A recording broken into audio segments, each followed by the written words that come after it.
नमस्कार. आजच्या भागामध्ये आपण बघूया, इथे अर्जुनने प्रिया हरवलेली असते म्हणून पोलिसांना तिचं लाईव्ह लोकेशन चेक करायला सांगितलेलं असतं.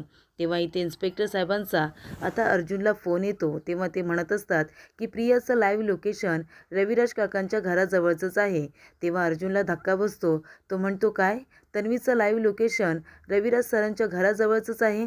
तेव्हा इथे रविराज काका म्हणतात, पण हे कसं काय शक्य आहे? तन्वीचं लाईव्ह लोकेशन माझ्या घराजवळचं कसं काय असेल? तेव्हा सुमन म्हणते, हो ना, माझं तर सगळीकडे शोधून झालंय तन्वीला, ती कुठेच नाही आहे. तेव्हा इथे आता सायली म्हणत असते, 1 मिनिट सर, मी आलेच. आणि सायली तिला शोधण्यासाठी आता बाहेर पडते. तर इकडे साक्षीला आता खूप मोठा धक्का बसलेला असतो. ती म्हणत असते की अण्णा, आता माझं काही खरं नाही आहे. तो व्हिडिओ जर अर्जुनच्या हाती लागला ना, तर तो मला मोठ्यात मोठी शिक्षा देईल अण्णा. आता माझं काही खरं नाही आहे. कुठली शिक्षा होईल मला? फाशीची शिक्षा होईल की जन्मठेपेची शिक्षा होईल? हे बघा अण्णा, मला जेलमध्ये जायचं नाही आहे. त्या प्रियाने ना माझं आयुष्य उद्ध्वस्त करून टाकले. त्या व्हिडिओमध्ये तिने स्पष्टपणे सांगितले की वात्सल्य आश्रम मर्डर केसमध्ये मीच त्या विलासचा खून केला आहे. आता ती केससुद्धा कायमची संपेल आणि मी सुद्धा कायमची जेलमध्ये जाईल अण्णा. कळतंय का तुम्हाला? का त्या प्रियाला आपण धमकी दिली? का तिला मारण्यासाठी आपण माणूस पाठवला? तेव्हा इथे आता दरवाजा नॉक होतो. प्रिया म्हणत असते, अण्णा तुम्ही दरवाजा उघडायला जाऊ नका, मला खूप जास्त भीती वाटते. पोलीस आले असतील, ते मला घेऊन जातील अण्णा, मला जेलमध्ये जायचं नाही आहे. तेव्हा इथे महिपत म्हणत असतो, हे बघ, काही होणार नाही आहे, दरवाजा तर उघडावा लागणारच ना. तेव्हा साक्षी म्हणते, कशाला जाताय तुम्ही दरवाजा उघडायला? नका जाऊ, माझं काही खरं नाही आहे, माझं आयुष्य उद्ध्वस्त झाले अण्णा. तेव्हा इकडे आता महिपत साक्षीच्या जोरदार कानाखाली देतो आणि तिला गप्प करतो. तर इकडे आता प्रिया म्हणत असते, कधीही लोक जातील, कधी मला शोधायला येतील, नाहीतर हे लोक गेल्याशिवाय मला जायला सुद्धा नको. तर इकडे आता ती घराच्या पाठीमागेच लपून बसलेली असते. तेव्हा सायली तिथे येते आणि प्रियाला हाका मारत असते. तेव्हा इथे प्रिया मात्र भुकेने व्याकुळ झालेली असते. सकाळपासून तिने काहीच खाल्लेलं नसतं, त्यामुळे तिला चक्कर येते आणि ती तिथेच पडते. तर इकडे आता आउट हाऊसमध्ये प्रिया लपून बसलेली असते. तेव्हा सायली म्हणते, अहो लवकर इकडे या, रविराज सर तुम्ही सुद्धा या. तर इथे सायली आता का आवाज देते म्हणून सगळेजण खूपच जास्त आता घाबरून जातात. तर इकडे चैतन्य, अश्विन सगळ्यांनाच ते आवाज देऊन आता बोलावून घेते. तेव्हा अर्जुन म्हणतो, हा तर सायलीचा आवाज आहे, काय झालं असेल, सायली का ओरडते बघूया. तेव्हा सगळेजण आता धावत पळत सायलीच्या आवाजाच्या दिशेने तिथे येतात. तेव्हा इथे नागराज बघतो तर काय, प्रिया आता आउट हाऊसमध्येच लपून बसलेली असते. नागराज म्हणतो, सकाळपासून ही इथे लपून बसली आहे आणि आम्ही सगळीकडे शोधतोय. तर नागराजला सुद्धा प्रियाला तिथे बघून खूपच जास्त आश्चर्य हे वाटलेलंच असतं. तर इकडे सायली, अर्जुन सगळेजणच आता प्रियाला उठवण्यासाठी मदत करतात आणि प्रियाला आतमध्ये घेऊन येतात. तेव्हा इथे रविराज काका स्वतःच्या हाताने प्रियाला आता पाणी प्यायला देतात. तर प्रियासुद्धा पाणी पिते आणि तिने आता साळसूदपणाचा आव आणलेला असतो. तिने आपल्या नाटकाला सुरुवात केलेली असते. तेव्हा रविराज काका आता सायलीला थँक्यू म्हणत असतात, कारण सायलीनंच प्रियाला तिथून शोधून काढलेलं असतं. ते म्हणतात की तुला मी कसं थँक्यू म्हणून मला कळत नाही आहे. तेव्हा सायली म्हणते की सर, मला थँक्यू म्हणून तुम्ही पर्क करू नका, प्रियाची ही आधीपासूनची सवय आहे, मला माहिती होतं, म्हणूनच मी तिला मागच्या बाजूला शोधायला गेले. तेव्हा अर्जुन म्हणतो की आधीपासूनच माहिती होतं म्हणजे? तेव्हा इथे सायली म्हणते, सर, आश्रमामध्ये जर प्रिया रागवली ना, तर त्या आश्रमाच्या मागे जाऊन लपून बसायची, दिवसभर काही खायची सुद्धा नाही. तेव्हापासूनची आम्हाला सवय आहे, आम्ही तिला जाऊन मागच्या बाजूला शोधायचो. तेव्हा इथे सुमन म्हणत असते, पण सायली, तू इथे आलीस म्हणून अचानक तू मागच्या बाजूला तिला शोधायला गेलीस, नाहीतर मी तर सकाळपासून सगळीकडे शोधूनच झालं होतं. तेव्हा इथे प्रियाचा हा स्वभाव आता अर्जुनला अजिबातच आवडत नाही, कारण तिच्या या वागण्यामुळे सगळ्यांनाच खूप जास्त मनस्ताप सहन करायला लागलेला असतो. तेव्हा अर्जुन म्हणतो, बरं ठीक आहे सायली, आता आपण निघूया, त्यांचा हा पर्सनल मॅटर आहे, सिनियरला तन्वीबरोबर बोलायचं असेल, आपण आता गेलेलंच बरं. तेव्हा इथे प्रिया म्हणत असते की 1 मिनिट थांबा. तेव्हा ती म्हणते की माझ्यामुळे तुम्हाला सगळ्यांना इतका त्रास झाला, त्यासाठी मी तुमचे हात जोडून माफी मागते आणि मी तुमच्याबरोबर जे काही वागले त्यासाठी सुद्धा मी तुम्हाला सॉरी म्हणते. पण आता माझ्यामुळे तुम्हाला कधीच त्रास होणार नाही. आतापर्यंत मी जे काही चुकीचं वागले त्यासाठी मी हात जोडून तुमच्या सगळ्यांची माफी मागते, प्लीज मला माफ करा. तेव्हा इथे नागराज म्हणत असतो, किती नाटके करते ही मुलगी. तेव्हा इथे नागराजला वाटत असतं, जर मला आधीच माहिती असतं ना की ही मागच्या बाजूला आहे, तर हिला मी सोडलं नसतं, हिला चांगलाच धडा शिकवला असता.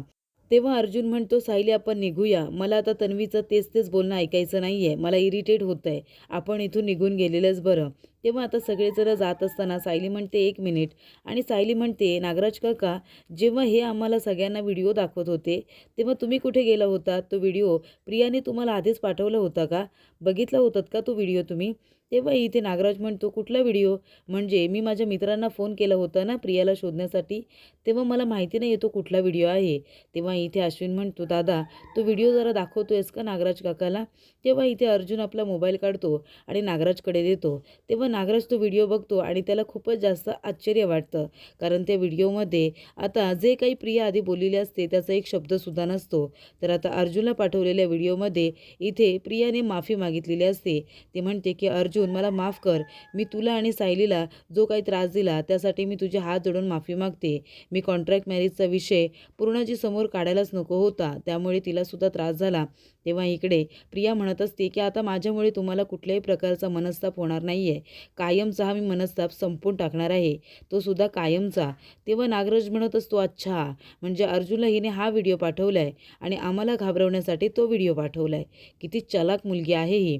तेव्हा इथे सुमन म्हणत असते, सायली तुम्ही योग्य वेळी सगळेजण इथे आलात, आम्हाला खरंच खूप मदत झाली तुमची, तुझ्यामुळेच आज प्रिया लवकरात लवकर आम्हाला सापडली आहे. तेव्हा इथे नागराज म्हणत असतो, अगं तन्वी काय केलंस तू हे? तू आमच्या मुलीसारखी आहेस, मुलीसारखी. तुला जर काय झालं असतं तर आमचं काय झालं असतं याचा विचार तरी केलास का? तू पुन्हा असं कधीच करणार नाही आहेस.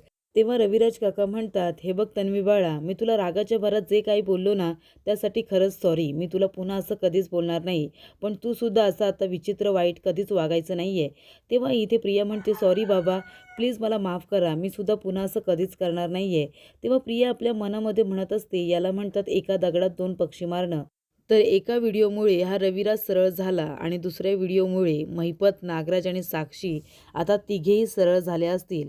मला पुन्हा मारायची सुद्धा हिंमत करणार नाही, असं प्रिया म्हणत असते. तर इकडे सायली म्हणत असते की बरं झालं ना सर, काल जे काही घडलं तेव्हा पूर्णाजी जाग्या नव्हत्या, नाहीतर त्यांना किती वाईट वाटलं असतं प्रियाच्या वागण्याचं. आणि सायली म्हणते, बरं झालं ना तिला काही झालं नाही, ती घराच्या मागच्याच बाजूला भेटली. तेव्हा इथे सायली म्हणते, सर काय झालं, तुम्ही काय बोलत का नाही, कसला विचार करताय?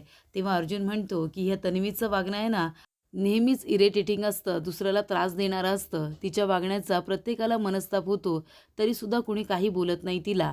पण आज मला पूर्णाजीजवळ या विषयावरती बोलायचंच आहे. तेव्हा सायली म्हणते, काय झाले, तुम्ही असं का बोलताय?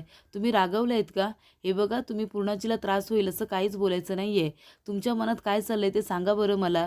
तेव्हा इथे अर्जुन गप्पच बसतो. तेव्हा सायली म्हणत असते, सर तुमच्या बोलण्याचं आणि वागण्याचं जर पूर्णाजीला त्रास झाला ना तर बघाच तुम्ही. तर इकडे आता प्रिया पायावरती पाय टाकून आता ॲटिट्यूडमध्ये बसलेली असते. तेव्हा इथे नागराज, महिपत आणि साक्षी तिघेजणंसुद्धा तिच्याकडे बघत बसलेले असतात. तेव्हा इथे आता प्रियासाठी कॉफी आणलेली असते. प्रिया ती कॉफी पिते आणि लगेचच थुकून टाकते आणि म्हणते, हे काय आहे, तुम्ही काय आता इथे गरम पाण्यामध्ये मीठ टाकून माझ्यासाठी घेऊन आलेत का कॉफी म्हणून? तुमच्या मालकाला जशी कॉफी देता ना पानसट, तशी मला द्यायची नाही, मला चांगली कॉफी द्यायची, कळते का तुम्हाला? जा माझ्यासाठी दुसरी कॉफी घेऊन या. तेव्हा इथे महिपत आता दुसरी कॉफी शांतपणे आणायला सांगतो आणि एक शब्दसुद्धा बोलत नाही.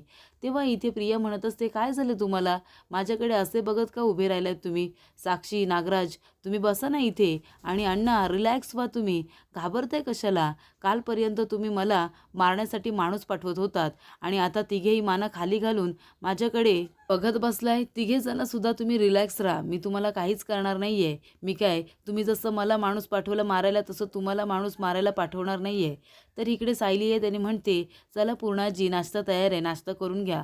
तर पूर्णाजी शांतच बसलेली असते. सायली म्हणते, काय झालं पूर्णाजी, आता तर गणपतीपुळ्याहून दर्शनसुद्धा घेऊन आले तरीसुद्धा तुम्हाला शांत वाटत नाही आहे का? तेव्हा कल्पना म्हणत असते की पूर्णाई काय झालंय, तुम्ही तन्वीचा विचार करताय का?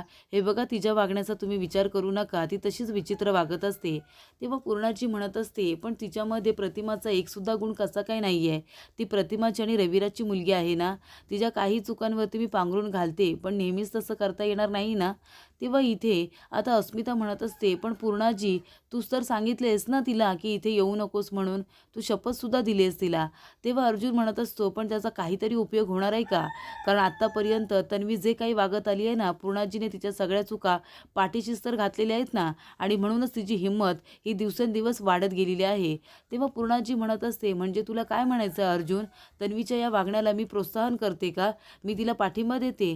तेव्हा इथे सायली म्हणत असते, अहो तुम्ही असं काय बोलताय? आता प्रियाच्या या वागण्याला पूर्णाजी तरी काय करतील? त्यांनी सांगितलंय का तिला विचित्र वागायला?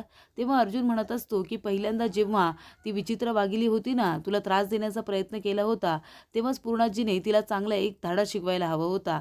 तिच्या कानाखाली द्यायला हवं होतं आणि या सगळ्यामध्ये अस्मितासुद्धा तन्वीला सामील असते ना. तेव्हा अस्मिता म्हणते, मी काय केलं रे, माझ्यावर का घसरतोयस? तेव्हा अर्जुन म्हणत असतो, की तू आणि प्रियाने दोघींनी मिळून सायलीवरती चोरीचा आळ घेतला होता की नव्हता? सायलीने हार चोरला असा तिच्यावरती तुम्ही आरोप केला होतात. म्हणजे जे काही प्रिया वागते ना, तेव्हाच तू तिला चांगले खडे बोल सुनवायला हवी होतीस. ती प्रतिमा आत्याची मुलगी आहे, सिनियरची मुलगी आहे, म्हणून नेहमी तिच्या चुकांकडे तू दुर्लक्ष करत आली आहेस. ती प्रतिमा आत्याची मुलगी आहे म्हणून आपलं घर फोडण्याचा तिला अधिकार नाही आहे पूर्णाजी. तेव्हा इथे पूर्णाजी म्हणत असते, अरे म्हणून काय मी तिला सांगितलं आहे का की असं चुकीचं वाग म्हणून? तेव्हा अर्जुन म्हणत असतो, की पूर्णाजी मला काय बोलायचंच नाही आहे. तन्वी आता जरी येऊन तुझी माफी मागितली ना, तरीसुद्धा तू तिला माफ करशील आणि पुन्हा या घरामध्ये यायला सांगशील. ती या घरामध्ये येते आणि प्रत्येकाला त्रास देत असते आणि तू तिच्या चुकांना नेहमी पाठिंबा देत असतेस आणि मला हे तुझं वागणं अजिबातच आवडत नाही. तेव्हा कल्पना, सायली अर्जुनला गप्प बसायला सांगत असतात. अर्जुन म्हणतो, पूर्णाजी तुला जे करायचं आहे ते कर, पण मला याच्यापुढे तुझ्याजवळ बोलायचंच नाही आहे, कारण तुझं हे वागणं मला अजिबातच पटत नाही. तेव्हा अर्जुन आता रागानेच तिथून निघून जातो. तेव्हा पूर्णाजी म्हणत असते, काय गं कल्पना, अर्जुन काय म्हणाला? त्याला माझ्याशी बोलायचं नाही आहे, तू माझ्याशी बोलणार नाही आहे का? तेव्हा कल्पना म्हणत असते, पूर्णाई हे बघा, त्रास करून घेऊ नका. अर्जुनला आहे ना कामाचं टेन्शन असेल म्हणूनच तो चिडचिड करतोय. तेव्हा इथे पूर्णाजी म्हणत असते, अगं पण मी काय केलं? मी कधी त्या तन्वीच्या वागण्याला प्रोत्साहन केले सांग बरं तू? आणि अर्जुन माझ्याशी बोलणार नाहीये, मी कशी काय राहू त्याच्याशिवाय? तेव्हा सायलीला सुद्धा अर्जुनच्या बोलण्याचा राग येतो. तर पुढील भागामध्ये आपण बघूया. इथे सायली आता पूर्णाजीला म्हणत असते, पूर्णाजी तुम्ही असं काहीतरी करा की हे लगेच तुमच्याजवळ बोलायला लागतील. पूर्णाजी म्हणते, मी काय करू ग असं? तेव्हा सायली म्हणते, की तुम्ही असं दाखवा की तुम्हाला खूप जास्त त्रास होतोय, मग हे तुमच्याजवळ बोलल्याशिवाय राहणारच नाही. तेव्हा इथे आता पूर्णाजी नाटक करत असते. तेव्हा अश्विन म्हणत असतो, दादा चल गाडी काढ, लवकर पूर्णाजीला दवाखान्यात घेऊन जाऊया. तेव्हा अर्जुन म्हणतो, कशाला उगाच, म्हातारं माणूस आहे ते, माहिती आहे ना किती खड्डे पडले ते रस्त्याला, उगाच गाडीला सुद्धा त्रास होईल आणि म्हाताऱ्या माणसाचं आता काही खरं नाही आहे.